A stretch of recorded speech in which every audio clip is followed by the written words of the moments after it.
Ladies and gentlemen, make it loud for Josh Johnson!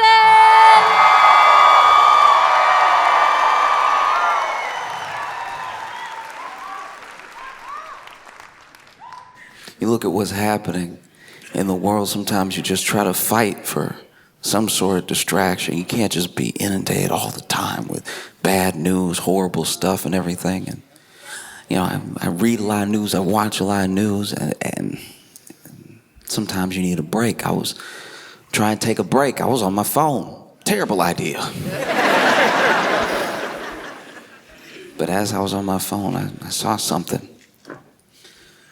Blew my mind. I like to watch combat sports. I like watching boxing, MMA, and stuff like that because I look at all of them as chess matches. I look at all of them as these like physical chess matches with immediate consequences that are basically one skill set against another skill set and what's going to happen, right? And so I was scrolling on my phone and I saw this match between what looked like two heavyweights. And one guy, you know, they were at that point where they were clearly tired and clearly like leaning on each other and everything, but not hugging yet, just like gloves to gloves. And then one guy threw I think it was a hook, and hit the other guy pretty clean. And his hair came off.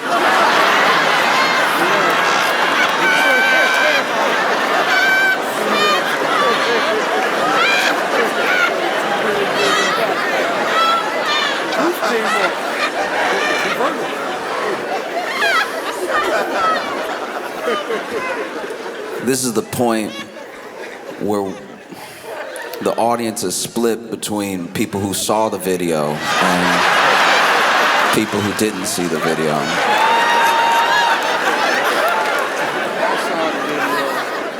All right. In case you didn't see the video, I can describe it for you. Yeah, it was these two big old dudes, big guys, heavyweights.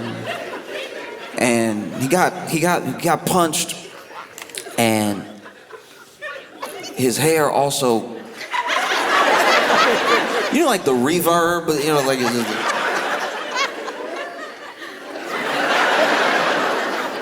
he got punched and then his hair reacted.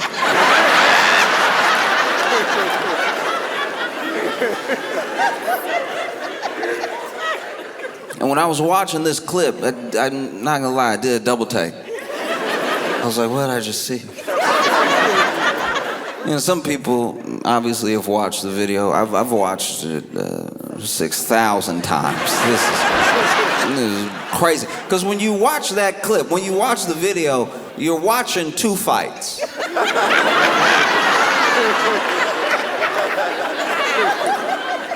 The first fight is between what looks like two heavyweights. The second fight is his hair trying to stay on his head.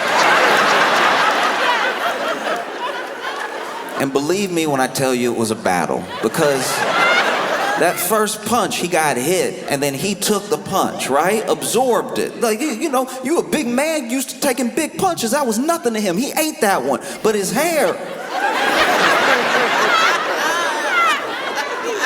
he got punched, but then his hair, you could see it in the video, his hair like, pow!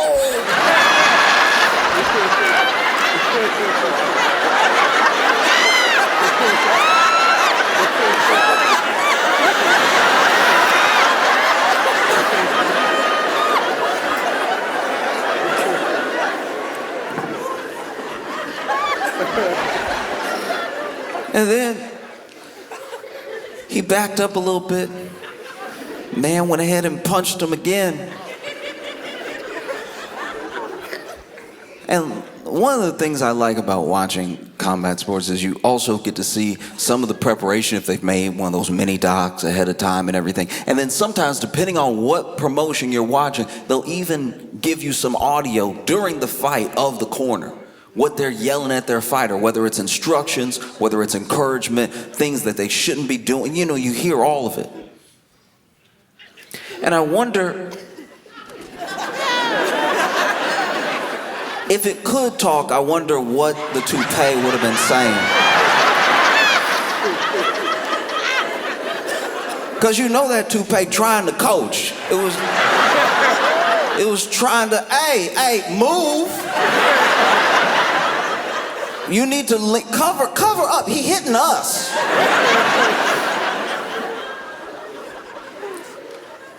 Because that second punch landed. And you saw him once again. He didn't seem too hurt. He was over here, ooh, right? But his hair.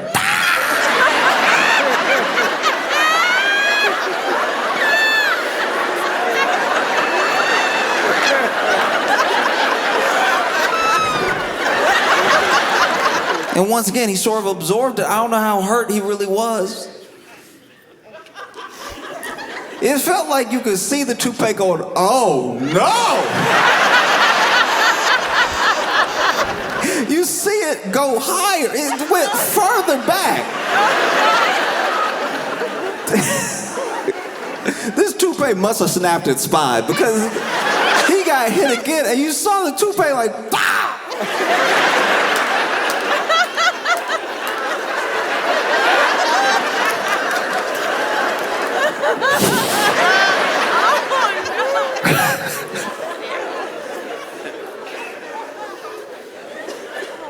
You gotta think about this thing from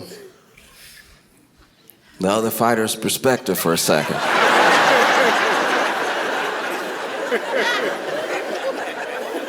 Imagine you over here, you're a prize fighter, fighting another prize fighter, and y'all going at it. And then you punch him.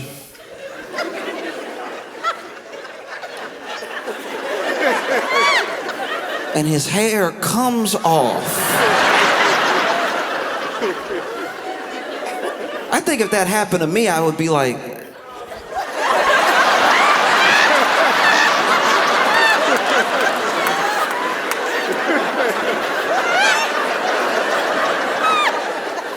I didn't know.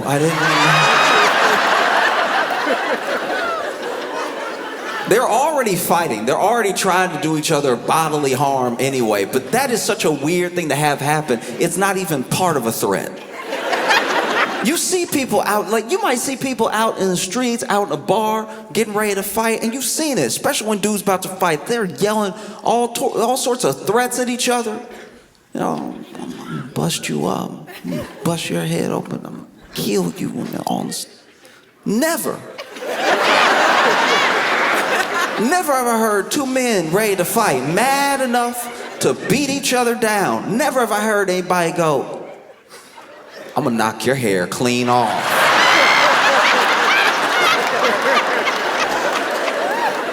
Believe that.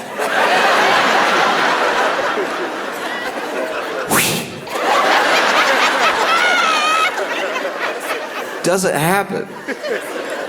Yeah, his hair got knocked off and it landed outside the ring.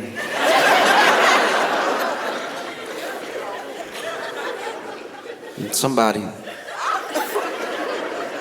picked it up and put it in an empty seat.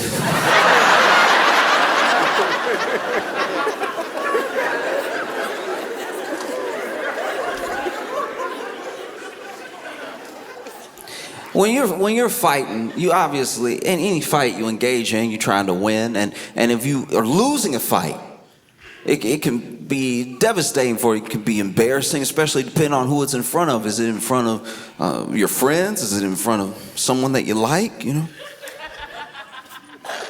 Especially, I can't imagine fighting in front of a crowd and maybe not having the tools that you thought you had, maybe underestimating your opponent, and then they take advantage of a moment and maybe you get knocked out, whatever. I can't imagine the pressure of having people watch you fight. Or even if you're just out in the world and you're fighting in front of people that you might be trying to defend or you care about and you're losing. But it's even harder to imagine what it's like to have your Toupée sitting ringside.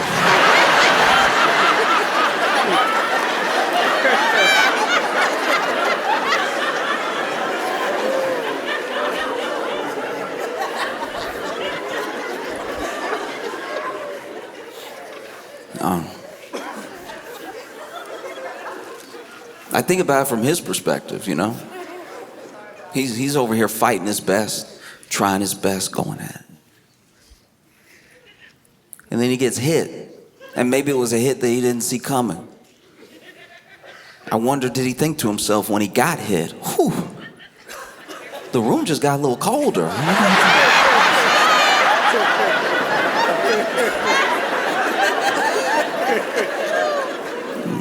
Yeah, turn the air on in here. This is crazy. No.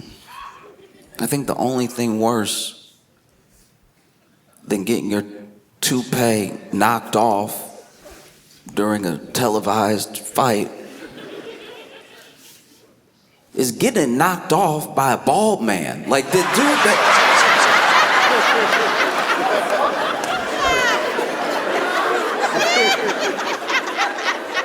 Once again, you never see two dudes out ready to fight, mad enough to beat each other down. You never see those two dudes going at it, and then before they fight, one says to the other, when I get done with you,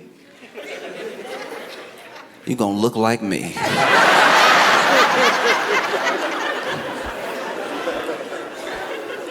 Oh.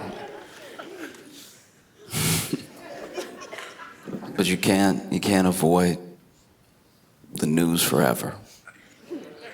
You can't, you know. This Epstein thing. 3.5 million more documents dropped. And that's basically like a total of like 6 million, because you gotta remember the millions that they kept finding after they said that there wasn't anything. Never. Even the history of the lottery, no one's ever been like, no, there's nothing here. Actually, there's millions, my bad.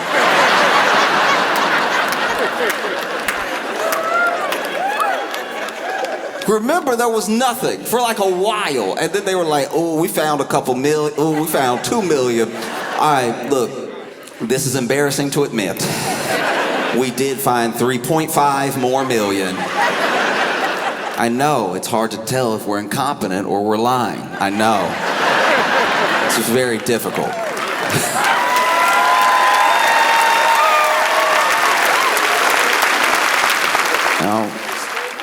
And it's insane to see what they talk like when they think that no one is listening. Because this is actually a whole... It is like a whole conspiracy. This is the thing that gets to me about what's happening right now. All right? Is that based on... I'm not acting like I read 3.5 million documents. Just based on what I've read so far, I actually owe a lot of the conspiracy theorists I know an apology.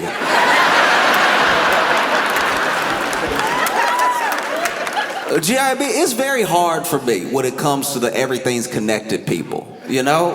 Because not everything feels connected. You know, you'll have people who are like, it's all connected. It's all connected, all right? All of it. Jean Benet, 9/11, and the tiger that went missing at the zoo. It's all connected.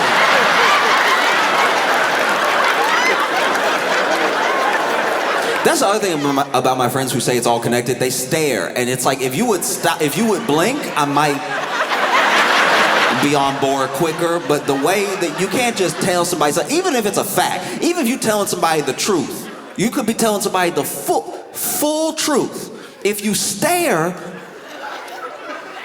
it does take them out of what the truth is. You gotta stop. You might tell someone a fact, a thing that they know to be true, but if you stare afterwards, you kill your own momentum. You could be looking at your friend. It's Tuesday.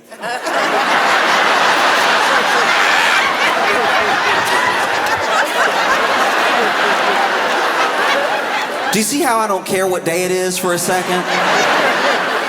No, usually it's all connected people lose steam.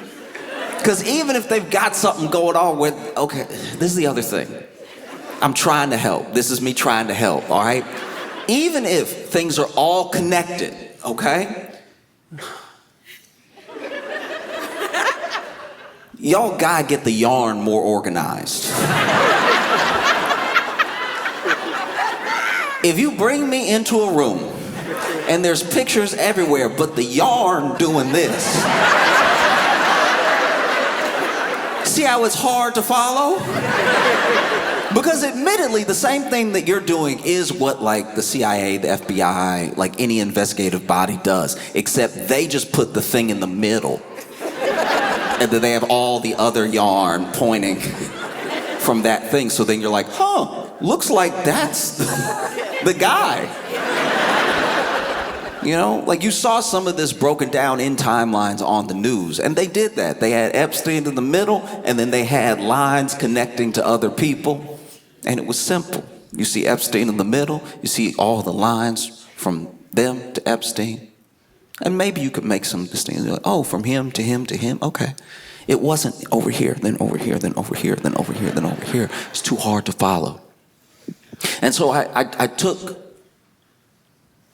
my pride and I tried to swallow it, and I knew that, I have to apologize to some people who have been saying so many things, were connected for a very long time, and I was like, all right, time to do it. I'm gonna see him. I know he's gonna be like, well, you know.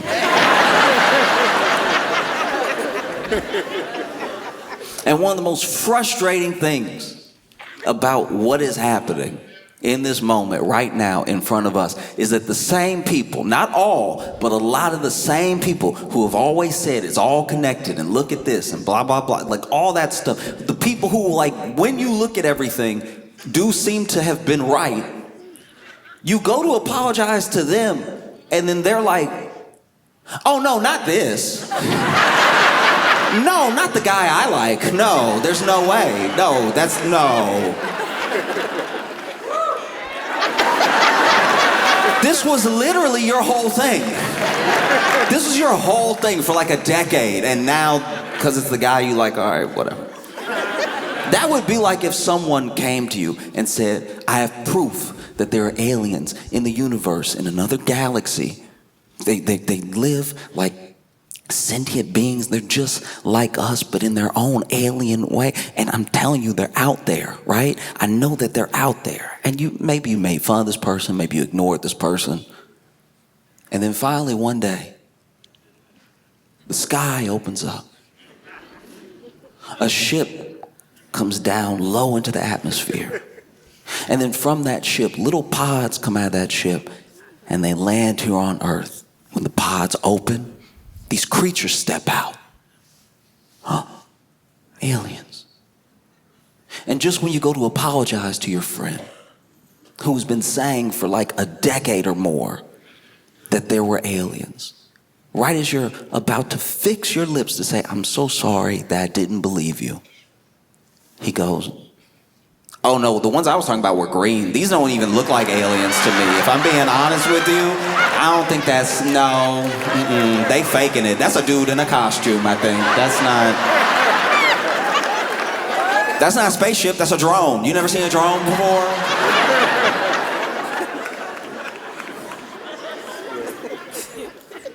No, because when you look at these files, and you look at the correspondence between Epstein and these other people, another thing that is very important to remember for all of us, because for so long, as Americans, we've sort of equated money and any form of success with intelligence. We have sort of built up a meritocracy that doesn't exist. And so we see someone, if they have $1 billion, we're like, oh, they must deserve $1 billion. If they have more money than we could ever imagine, they must have like earned it somehow. They must be so smart that they just put it together. And maybe I'll be just like them one day and I'll be able to put it together. And maybe I can work my way up to get to their level. And one of the things about reading these emails that should be apparently, it should be so clear to you when you read some of the correspondence between these people is that these billionaires, these tech bros, these elite cannot spell. They cannot spell. They cannot spell. They probably cannot spell. They cannot spell. It is crazy. It's hard to read. It almost gives them some plausible deniability. If they were brought into court and told to read what they wrote, they might be like, I don't know what this is, to be honest with you. I don't know.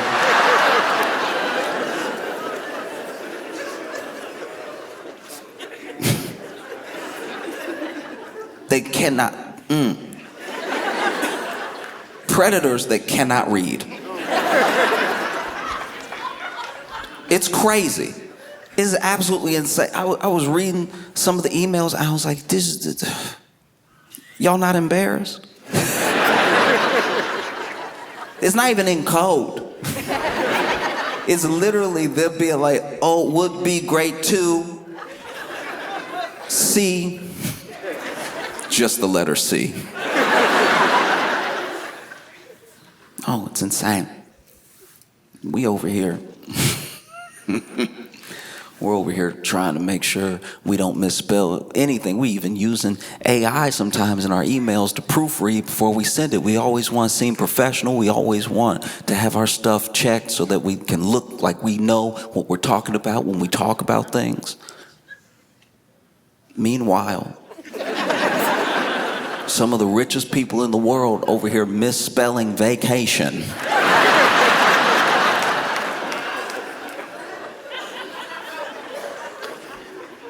Never think they're better than you. Never.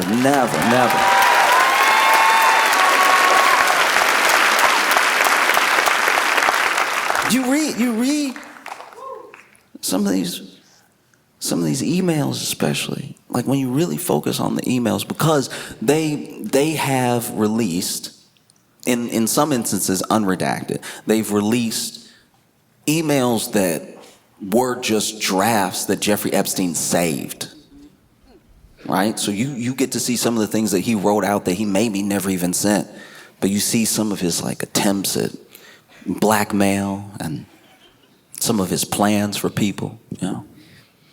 You also see emails, a lot of emails from Elon.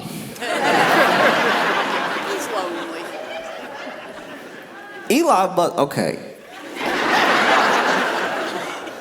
Remember when Elon got into it with Trump, and then he was like, time to drop the big bomb that Trump is in the Epstein files. That's why I haven't come out yet. He tried to do that mic drop, and then, how stupid do you have to be? You didn't just throw stones while you lived in a glass house. You seem to have thrown the stone through your glass floor.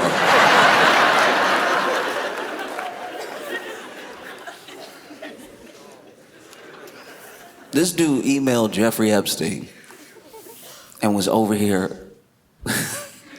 Hey, I'm looking to spend some time, have a vacation. It'd be great to hang out at the island with you. Like, you want to hang out at the island? I'd love to come to the island with you. And the girls, there'll be girls there. So let's go I want to hang out at your island with you. And we'll do whatever stuff. I mean, I want to go crazy too. So whatever stuff you do, that's what I want to do. I want to do all the stuff that you do with the girls at your island. I want to be with you at your island doing stuff and whatever stuff you have in mind, like crazy stuff. Let's lose our minds. Let's go crazy together at your island. I'm surprised that Jeffrey Epstein did not think Elon Musk was the police. The way that this man was emailing so thirsty. This is the most narc email I've ever seen in my life. This man, oh no, with you and the girls, you know, because there'll be girls there, right? It's like, I've never seen somebody send an email like they were wearing a wire.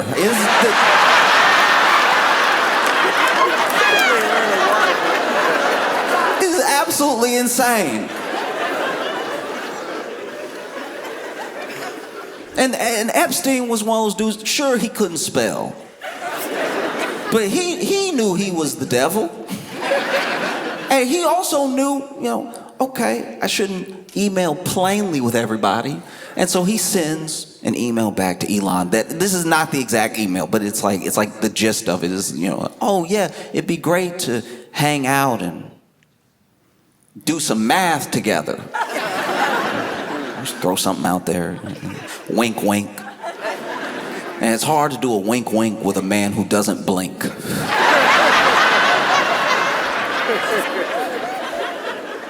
Because then Elon's like, why would I want to do math when I could be hanging out with the girls and you at the island? I don't want to do math. I want to be with the girls at the island with you.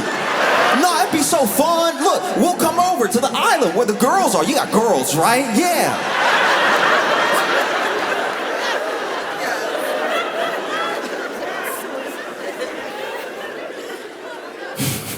This happened a couple times between Elon and Epstein. And Epstein would try to throw in some sort of red herring or something, and Elon wouldn't catch on. And then finally he got to be like, do you think I'm stupid? No, I don't want to do math. I'm clearly into doing the thing that you said, but just stop emailing like that. There was one time he was over here, man, I would love to come to the island with the girls and you. Be fun, be together, yeah, like bros with the girls at the island. We'll do whatever bad stuff you want to do, whatever you normally do. I'm here to have fun, so whatever you do, I just want to hang out at your house with you and do whatever it is that you do. Her great stories.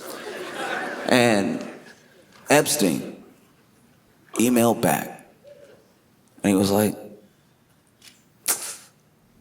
actually, I'm gonna be out of town. I can't. Look, I personally think that Elon is one of the biggest criminals in human history because he's got so much power and he has so much money that even on a whim, even something as simple as a mistake that he could make could affect so many lives. He affects millions of people, and he does it, and he doesn't really care about the people that he affects. And so all of these bad things that happen, you can lay them at his feet. They are his fault, The things that Doge has cut, the things that we're gonna see as a result of those cuts, that is him. That's fully him. And so the only thing to me that is worse than being like a predator criminal is being a predator criminal that other predator criminals don't want to hang out with. That's wild. This man was thirsty, and they were like, ugh. We're talking about Epstein. We're talking about that you have to take one of the deepest looks in human history at yourself. If actual pedophiles are like, ugh, it's just the worst. Do you realize how insane that is? An actual secret cabal, like a secret cabal of trafficking predators have a group chat without you in it. That is insane. And then Elon over here, once the files dropped, because he's been big on anybody else who was in the files. I'm big on anybody else who might even have that suspicion of being in the files. He loved to throw as many people as he could under the bus or use it as his own weapon to attack people's reputation. And I'm not defending anybody. If they're in the files and he was going after them, then let them go after each other. I don't care. I'm just saying that that's a wild thing to do when you know you're in the files.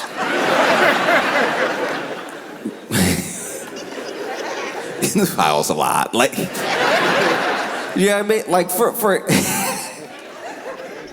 For his part, Trump has at least been acting like somebody who's in the files and doesn't want the files to come out. That's a wild thing for Elon to be like, he in there and he in there too. Because then Elon comes out spinning out when this DOJ drop happens. And he's like, if I wanted to hang out with young girls, I didn't need a creep like Epstein's help.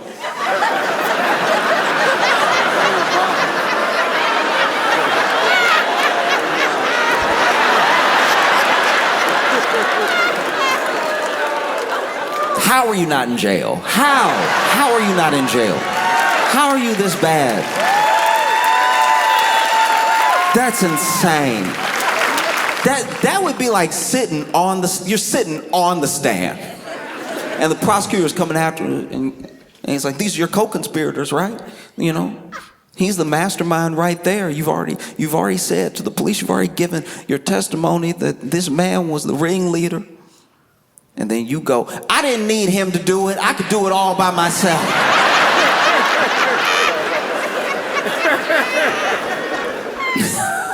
No. Look, okay. Listen to me. I'm gonna tell you a story. We're gonna get through it together. I have some family down south, and my family down south, one of them moved into this nice suburban neighborhood, and it was picturesque. It's one of those things that are like real slice of America type place, something out of like a sitcom or a CBS drama.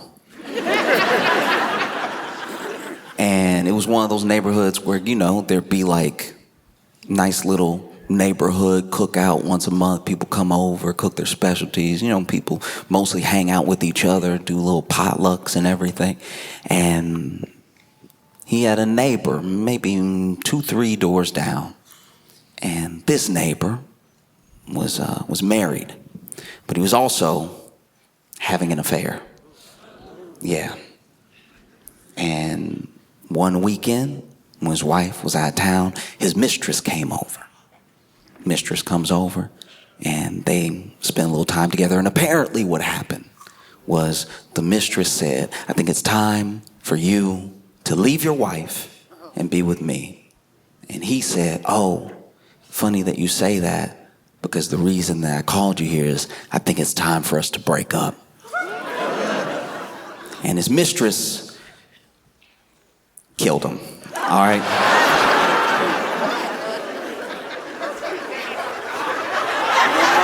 I know this is a very scary story. I'm in Atlantic City. Some of you are here with your mistresses right now.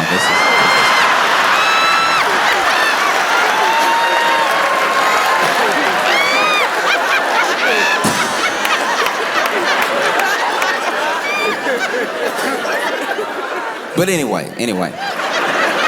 So the mistress took him out, right? And then she went outside and smoked a cigarette.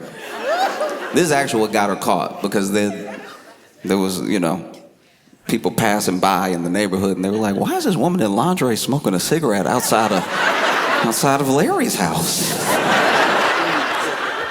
And she even finished the cigarette. She came outside, maybe calm her nerves, smoked a little bit, put it out, and went back upstairs, and I'm not totally sure how she did it, but apparently she revived him. She resuscitated him. Yeah, gave him CPR.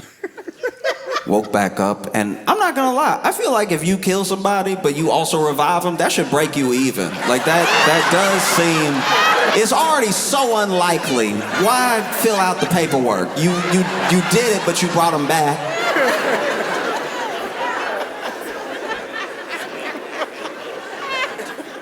Imagine that.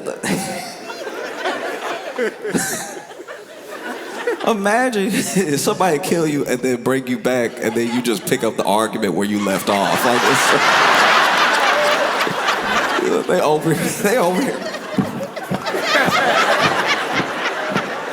And you're like, and another thing.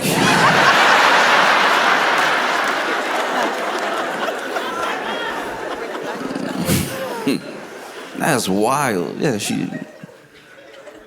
and then she brought him back.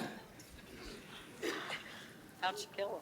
And then she did kill him again. And that feels excessive. Mad. Imagine being that mad. You already got him. Bring him back. Then, I don't know, maybe I'll argue some more. Maybe you're like, no, I was right. The whole reason I tell you that story is that when I first heard it, I couldn't believe that somebody would ever be that mad. You got him. They brought him back. I think you could probably call it good. I had never understood it. When I first heard that story, I was like, that seems so insane. There's so much anger to do that. Most people can't muster up to do it once. And you did it twice in the same 10 minutes. Truly, I never really understood what would make somebody do that. Until I was reading in the Epstein files, how did Melinda Gates not kill Bill twice?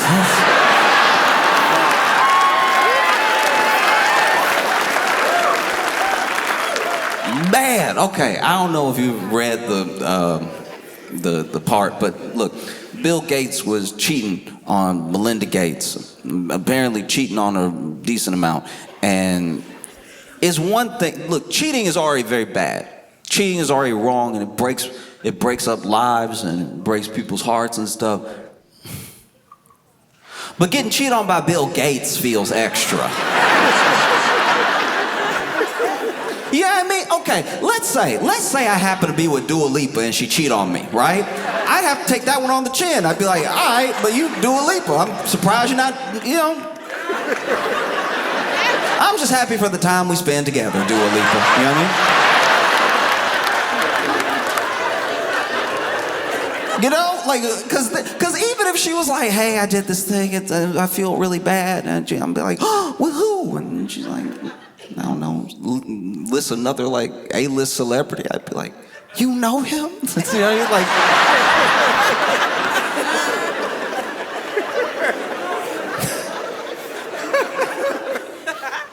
But getting cheated on by Bill Gates, I'd be so mad. I'd be like, you already Bill Gates. You lucky I'm here. No, I'm cheated on by Bill Gates. Ugh.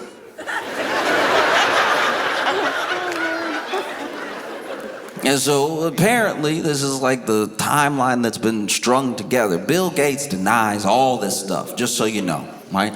But basically, the timeline that seems to have been established is that Jeffrey Epstein and Bill Gates were hanging out, and Epstein got women and or girls for Bill Gates, and at one point, Bill Gates contracted an STI. And he didn't want Melinda Gates to find out. And so there's literally them going back and forth, Epstein and Bill Gates, about ways that Bill Gates can try to get antibiotics into Melinda Gates' food so she won't get it.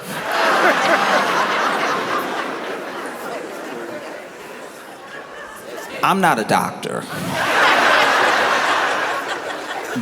But if you trying to spike somebody's food with antibiotics, they gotta have pretty much the same meal for a while, right? Like that.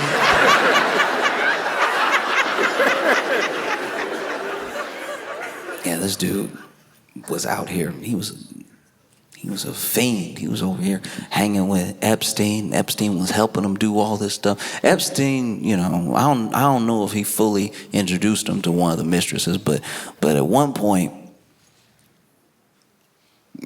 Bill Gates was sleeping with his bridge coach. You know, bridge. In fact, if I read this right, Epstein got Bill Gates Adderall so he could play bridge better. This is why nobody should have $1 billion. You got all this money and you taking Adderall to play bridge better. You wasting it. I can tell you wasting billions of dollars right now out here buying all the farmland and then paying for Adderall so you can play better at bridge. What a loser. You realize you out here taking performance enhancing drugs for bridge. You know bridge, the #1 pastime of nursing homes everywhere. How does that even help you? People sitting there, wow, he puts the cars down so fast.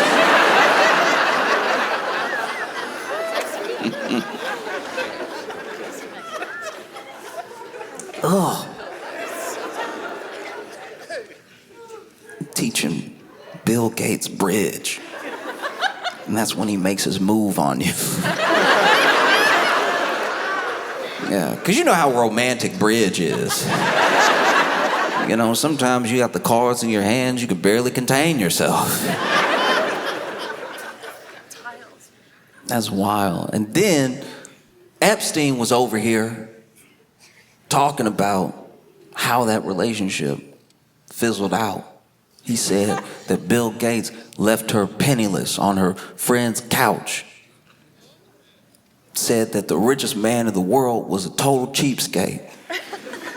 And said that, you know, she needed money and Epstein gave her some.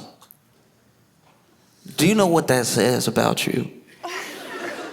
That you out here not only cheating on your wife, but leaving your mistress penniless, and Epstein helps her out. The whole thing is so insane, you know? Because I don't know what any of it will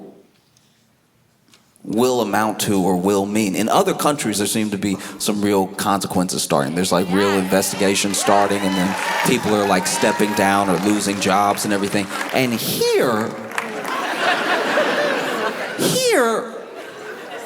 we're acting like we don't know what to do.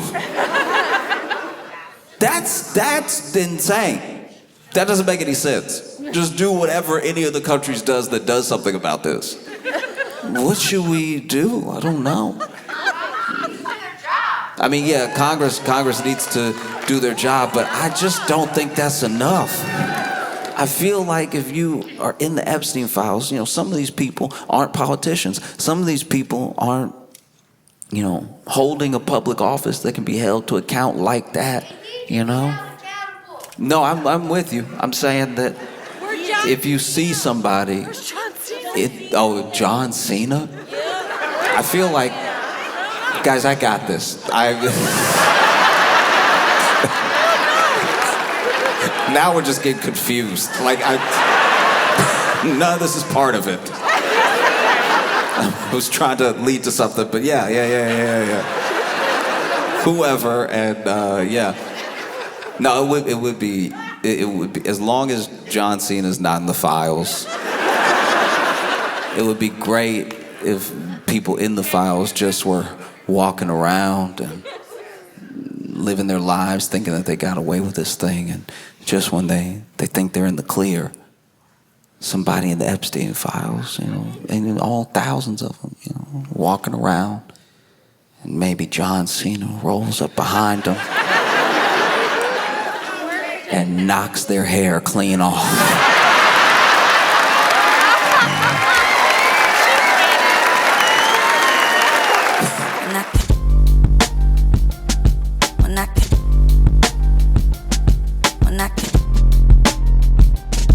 Mira,